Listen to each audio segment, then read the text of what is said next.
پہلے زمانے میں ایک بادشاہ تھا۔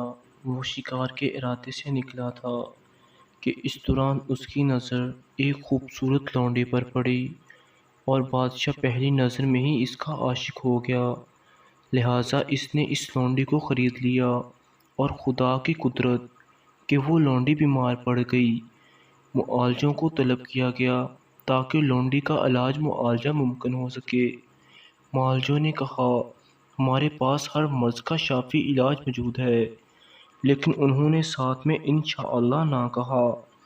اللہ تعالیٰ کو ان کا یہ رویہ پسند نہ آیا اور اللہ تعالیٰ نے ان کے علاج کو اپنی شفا سے محروم رکھا اور ان کے علاج معالجے سے کچھ وصول نہ ہوا۔ بادشاہ کی حالت غیر ہونے لگی۔ ادھر لونڈی بھی بیمار ہونے کی وجہ سے لاغر ہونے لگی۔ معالج علاج سے معذور ہو چکے تھے۔ یہ جان کر بادشاہ نے مسجد کا رخ کیا اور خدا کے حضور سجدہ ریز ہو گیا، اس کی تعریف اور تعظیم کرنے لگا اور رو رو کر اس سے دعا کرنے لگا۔ رحمت خداوندی جوش میں آئی۔ ادھر بادشاہ بارگاہ الہی میں روتے روتے بے حال ہو کر نیند کی آغوش میں جا پہنچا۔ خواب میں اسے یہ نوید سنائی گئی کہ ایک اجنبی شخص آئے گا اور وہ لونڈی کا علاج کرے گا اور اس کا علاج باوصلِ خدا جادو اثر ہوگا۔ بادشاہ اس اجنبی کا منتظر رہا۔ بالآخر متذکرہ اجنبی آن پہنچا۔ بادشاہ نے اس کا استقبال کیا۔ بادشاہ نے اس اجنبی مہمان سے ملاقات کی اور عاجزی کے ساتھ پیش آیا اور اس سے مدد کی درخواست کی۔ بادشاہ اس اجنبی کو بیمار لونڈی کے پاس لے گیا۔ اس نے لونڈی کا معائنہ کیا اور یہ انکشاف کیا کہ معالجوں نے اسے جو دعا دی تھی وہ درست نہیں تھی، کیونکہ وہ جسمانی طور پر بالکل ٹھیک ہے، صرف دل کی بیماری میں مبتلا تھی۔ لونڈی کے مرض سے آشنائی حاصل کرنے کے بعد اجنبی نے بادشاہ سے کہا کہ میں تنہائی میں لونڈی کے ساتھ بات چیت کرنا چاہتا ہوں۔ اجنبی نے اس سے دریافت کیا کہ وہ کس شہر سے تعلق رکھتی ہے اور اس کے رشتہ دار کس شہر سے تعلق رکھتے ہیں، اور اس سے مختلف سوالات کرتا رہا۔ در حقیقت وہ یہ جاننا چاہتا تھا کہ لونڈی کس کے سامنے اپنا دل ہار چکی تھی۔ لونڈی کے ساتھ اجنبی کی بات چیت کے دوران اچانک کسی موڑ پر شہر سمرقند کا ذکر آیا۔ اس شہر کا نام سن کر لونڈی نے ایک ٹھنڈی سانس لی اور اس کی آنکھوں سے اشک بہنے لگے۔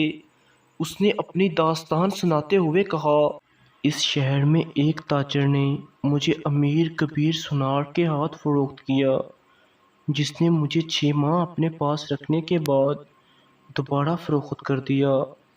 اس تذکرے پر لونڈی کے چہرے پر زردی چھا گئی۔ اجنبی نے لونڈی سے اس سونار کا نام اور پتہ دریافت کیا اور اسے تسلی دی کہ فکر نہ کر، تیرا مرض میں سمجھ چکا ہوں، اب تیرا مرض انشاءاللہ رفع ہو جائے گا۔ اجنبی نے لونڈی کے مرض کے بارے میں چند ایک حقائق بادشاہ کو بتا دیے اور بادشاہ سے کہا کہ اسے الیچی کو سمرقند روانہ کیا جائے، جو سونار کو انعام و کرام کا لالچ دے کر دربار میں لائے تاکہ اس کو دیکھ کر لونڈی کی جان میں جان آئے۔ بادشاہ نے 2 الیچی سمرقند روانہ کیے جو اس سونار تک جا پہنچے اور سونار کے فن کی تعریف کرنے لگے۔ بادشاہ کی جانب سے کچھ انعام و اکرام اور سونا بھی اسے دیا اور اپنے ساتھ چلنے کے لیے کہا۔ وہ بیوی بچے کا کام کاج، شہر اور گھر بار سب چھوڑ کر ان کے ساتھ چل پڑا۔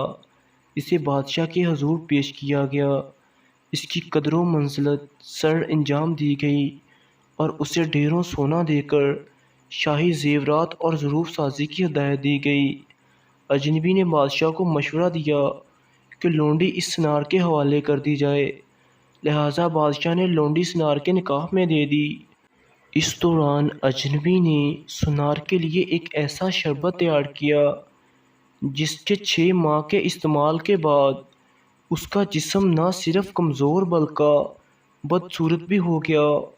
رنگت زرد پڑ گئی، اس کی خوبصورتی زائل ہو چکی تھی جس پر لونڈی عاشق تھی، اور اس کی خوبصورتی زائل ہونے کے ساتھ ساتھ لونڈی کا عشق بھی رفو چکر ہو گیا۔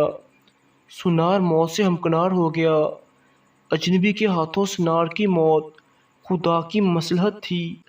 اجنبی نے اسے کسی خوف کی بنا پر یا کسی امید کی بنا پر بادشاہ کی خاطر ہلاک نہ کیا تھا، بلکہ مصلحت خداوندی کے تحت ہلاک کیا تھا، کیونکہ ایسا کرنے کا حکم بذریعہ الہام ہوا تھا۔